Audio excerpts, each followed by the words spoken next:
श्लोक 29 सादर करीत आहे.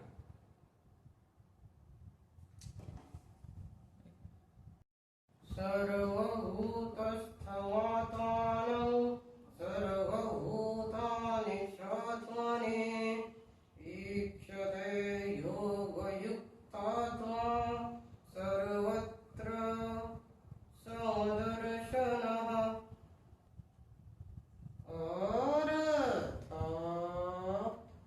जसा आत्मा सर्वव्यापी अनंत चैतन्य ऐक्य स्थिती रूप योगाने युक्त असून जो सर्वांना समभावाने पाहणारा आहे, असा योगी आत्मा सर्व प्राणी मात्रात स्थित